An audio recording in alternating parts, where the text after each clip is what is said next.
Hello and welcome back to Swerve Combat, where every night is fight night, and you can catch us on the Roku channel, on Fubo, Vizio, Sling and Prime. And if you're watching on YouTube, please remember to throw us a like and subscribe to the channel because it will help us grow a ton. And we know you guys are bare knuckle mad, and when it comes to guests, they rarely come bigger than a bare knuckle fighting champion. This is someone who has big wins in boxing, beating the likes of 𝐂𝐸𝐸 and sharing the ring with Saul Alvarez.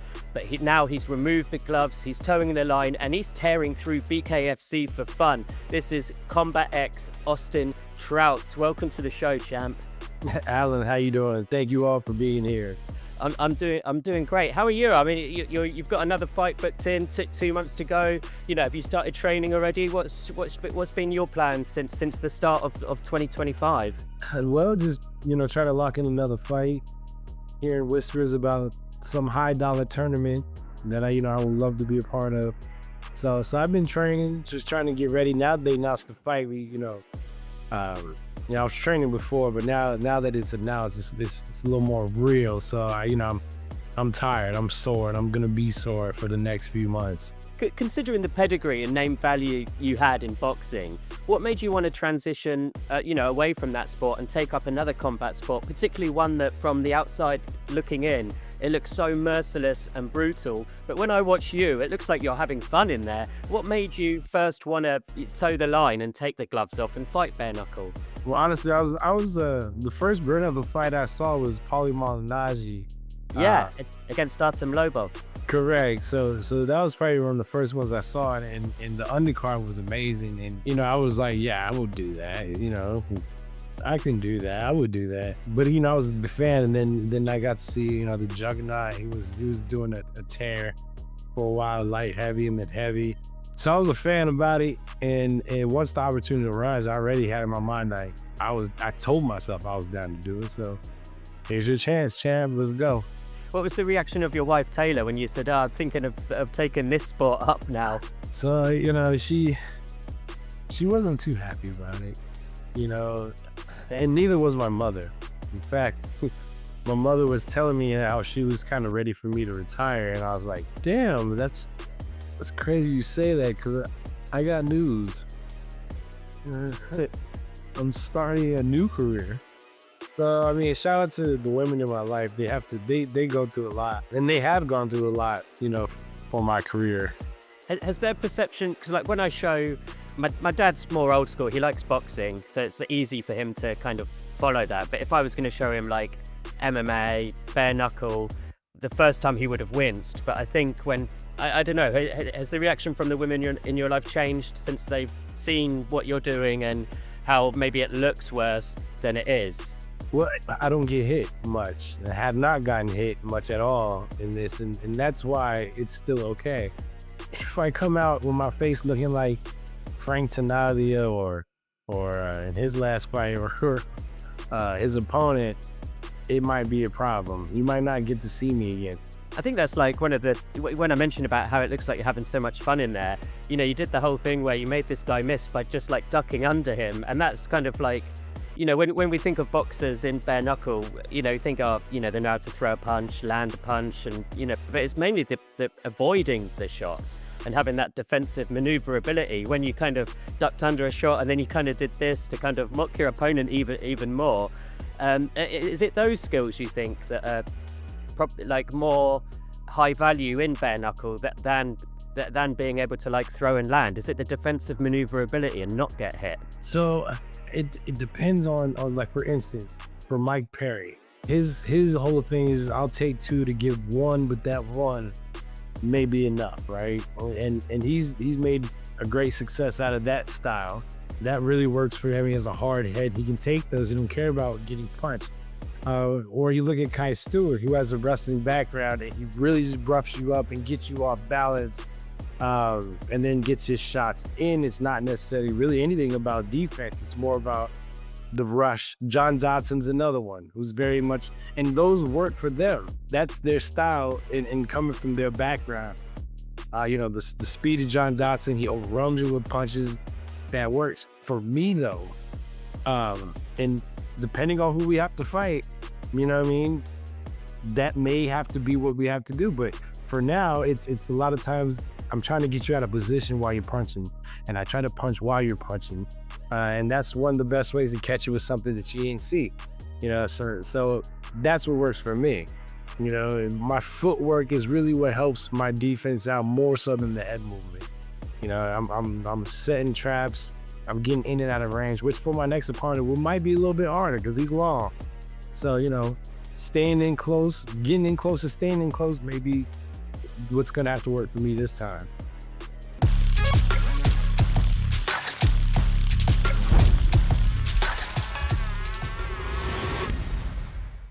You've had 3 fights in BKFC now. Is it easier or harder than what you may have expected heading into the sport?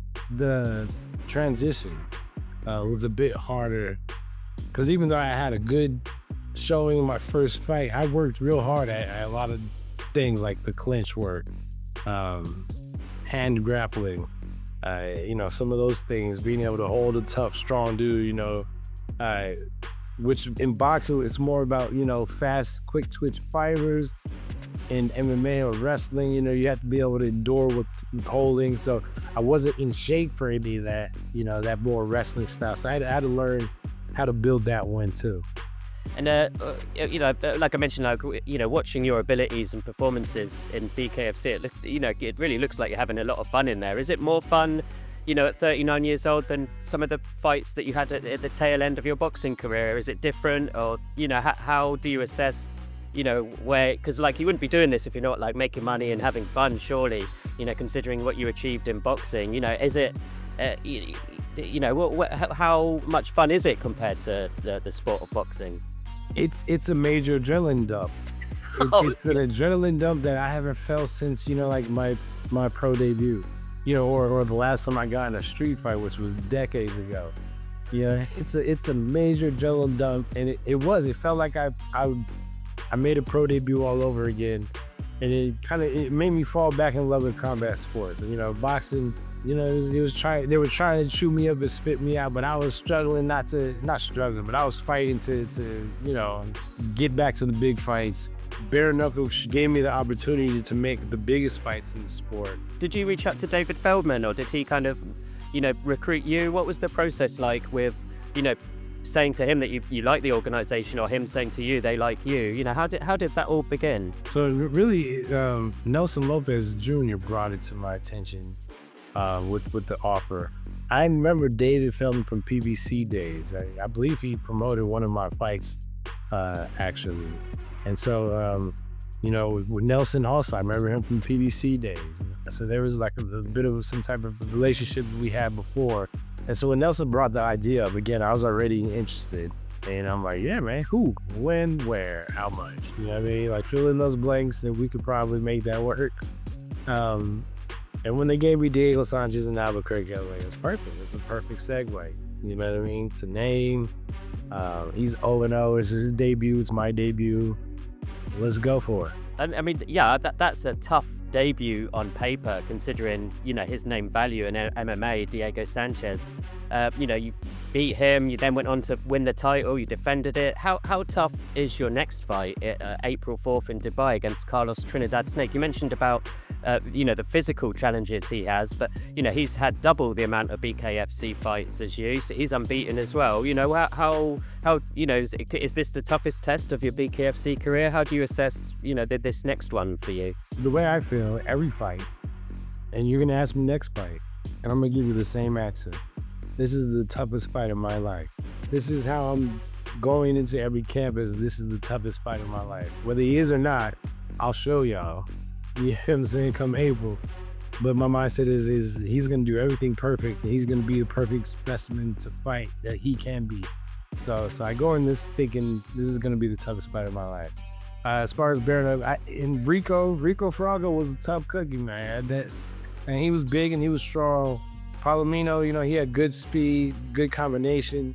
They all brought something very special to the table.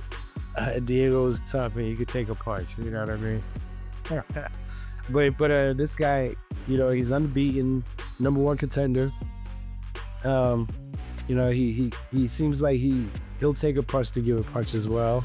you know, which we got to look for. And he's also long. He seems like he can use his length, which gives problems. I mean, it's not stylistically, I'm not a fan of long, rangy fighters.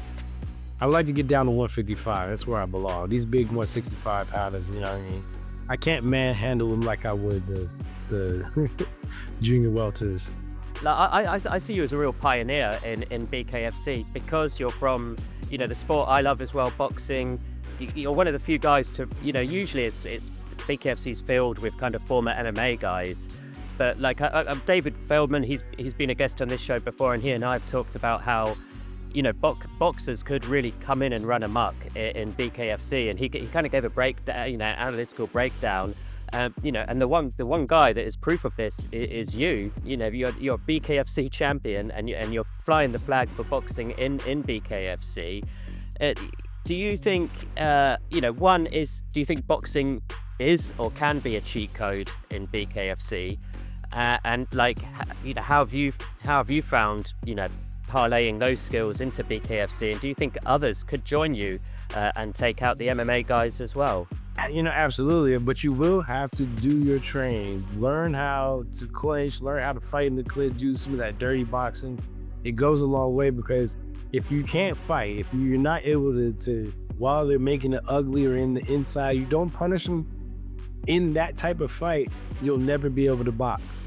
And that's basically what you want to get to. Like, when they come in and try to make it ugly, I made it uglier. You know, I started holding their arms and beating the body, you know, saying, turning, manipulating the hands, and every time they turn around, they run into a shot to where they were like, I don't want to clinch this dude no more. And from there, up, jab, step back two, you know, jab, across left, step, you know what I mean? Until when they get tired of getting pieced up, they come back and start doing, you know, try to make it ugly. That's when I had to be able to fight them in that element to where they didn't want to stay there, and they allowed me to box in each fight. My last fight, Rico Franco, I told Palomino too, said, make it ugly. Although if you make it ugly, you have more of a chance of getting knocked out, but you have no chance of winning if you just let me box. And they didn't want to listen. They tried to box me until, you know, with Rico's last round, he came and he made it ugly. And that's what he should have done from the jump. But, you know, again, he saw when he did make it ugly, he really got touched, you know. And he was more likely he was going to get knocked out. But he had no chance to just let me do what I do. I've been doing that.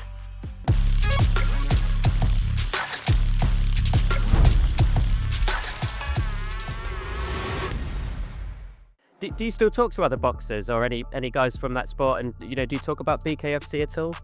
I do. As a matter of fact, Steve Cunningham, two-time world champion, he's trying to get in the bare-knuckle game, and I think he would make a formidable opponent to anybody that he comes up against. You know, he stays in shape. He's always watching. You know what I mean? Would it be at your fight in April? You know, I'd love to have him out there. We'll see. You last fought in boxing in 2023, and for me that was a banner year for the sport with Tank Garcia. We had a couple of Canelo fights in Vegas, and above all, we had Spence Crawford, which for me was like, you know, just that was one of the best live event experiences I've ever seen. But the sport in America hasn't had as big of an impact in the years, you know, since then. What's your take on the current state of boxing in America? And do you think part of it is, you know, how strong PBC was and Al Heyman was in 2023, and they only had 5 events last year? Have you spoken to Al recently? Do you think PBC could rebound in 2025? Yeah, absolutely. I think they can rebound. They have enough name power. Al Heyman he's a genius, and I want to thank Al Heyman. He made me a household name. And I don't think people understand how big of a deal that was, because I am a black kid from New Mexico. That's hard to build a bad fan base, just without explaining too much. And he made me not only a household name, but you know, give me some. I was in some of the biggest fights from, let's say, 2012 to 2018. You know, it was definitely a great run, and so I always want to thank Al Heyman. I think PBC could do great things. I mean, them going over to Amazon was a great way to get back to the mainstream. What I think is happening right now in boxing is kind of the change of the guard. You know, you saw how ESPN parted ways with Top Rank. That was, you know, a very long deal that they had. Bob Arum is getting older, you know, Don King's getting older. All the guys that were running and really controlled boxing are kind of getting older in their way out, especially with the WBO, WBA, the presidents have either died off or they got younger, newer presidents. So it's just a transitional moment for boxing. You know, they're gonna get with the times because now we have this younger blood that's kind of running it. They'll be a little bit more in tune with the younger crowd that boxing seemed to lose a little bit. You know, once MMA got popular, it was the younger crowd that went to MMA. Now bare knuckle is getting more popular. It's the younger crowd coming to bare knuckle. I love boxing. I will always love boxing, but they did have to adjust their formula in order to survive, just like any other business or market. And you mentioned about transition. I feel like, you know, part of that as well is Canelo signing this 4-fight deal with Turki 𝐂𝐻𝐿 because, you know, he was, you know, for a while he was a part of Matchroom and then he was part of PBC's swing. But now, you know, he's not even going to be fighting on these key dates in boxing because, well, he's still fighting on the key dates, but not in America. 3 of those 4 events are going to be in Riyadh. I always liked the David Benavidez fight. I just got back from Vegas a couple of weeks ago. I thought it was like that was a monster PBC card, and the main event was spectacular. You know, Benavidez is always kind of in these fan-friendly fights. I still would love to see that Canelo fight. But I don't know. Do you think he would fight Benavidez, or do you think the kind of time has gone? And you know, I think Sheik is gonna make that happen. I think you know, His Excellency will make sure that happens. That's been his MO so far. Yeah, I feel like that would probably be the biggest fight he's made because I don't know. Usyk and Fury was a monster. If Benavidez goes and beats someone like, you know, Beterbiev and has all the belts at light heavyweight, and Canelo's got all the fights at super middleweight, the amount of hardware you'd have just walking to the ring. You know, I think the time would be perfect. You know, maybe not right now. Give us a little bit, something to look forward to while we build up a lot of these other fights that he's doing.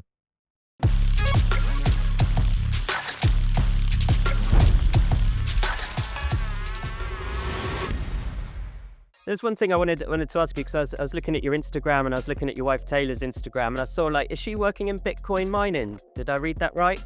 Nah, man, she's hacked. Everybody, go report that damn Bitcoin mining. Report it. Yeah. Tell her she's got hacked. Tell Instagram to help release my baby's Instagram account. Coach Marino 09, count your days. Oh, we've got to sort that out then. Release your wife's Instagram back into her hands. Release my wife's Instagram, Coach_Maria 09. I'm not gonna call her out, but they got my baby. That'll be your next BKFC opponent. Yes, go report her. Report this right there. Report her. Yeah. Coach Maria Coach_Maria_09. Do us a favor, help us out. We will. And last one for me in Swerve Combat, Austin. You are a fine boxer. You're involved in some of the most meaningful fights, you know, for a generation, really. You know, through the divisions, and now you're doing the same in BKFC. You know, what are your plans? You know, you've got this fight coming up. What are your plans beyond that? What do you want to kind of get out of this year in 2025? Well, you know, again, there's a $high tournament that's being announced, and you know, I did the math. If it's a 64-person tournament, then I just got 6 fights to win, and I'm champ. So I'd like to get 2 out of 6 fights done this year, starting in April. You know, come back November. Look forward to getting 2 or 3 more out the next year, and then championship in the last year. And once I'm done with that, I would like to reinvest back into the bare-knuckle. I think it's the future. I think it's giving a lot of people that are overlooked but shouldn't be chances to shine. Yeah, man, it is the future. So I'm gonna be right there with it, whether I'm, you know, punching faces or signing checks. Yeah, I'm with you as well. I think like the rise of BKFC in only like 6 or 7 years has been a phenomenon, and I think it's only going to get bigger and bigger. And yeah, it'd be great to see you being a part of that, Austin. I think that's a great place to end it. You're a 2-sport fighter. Credit to you. I really feel like you're a pioneer in the game as well. You've got a fun style in a brutal sport, and for anyone watching, you can watch him do his thing April the 4th against Trinidad Snake at the Dubai Tennis Stadium on DAZN. That was Combat X Austin Trout. Check him out.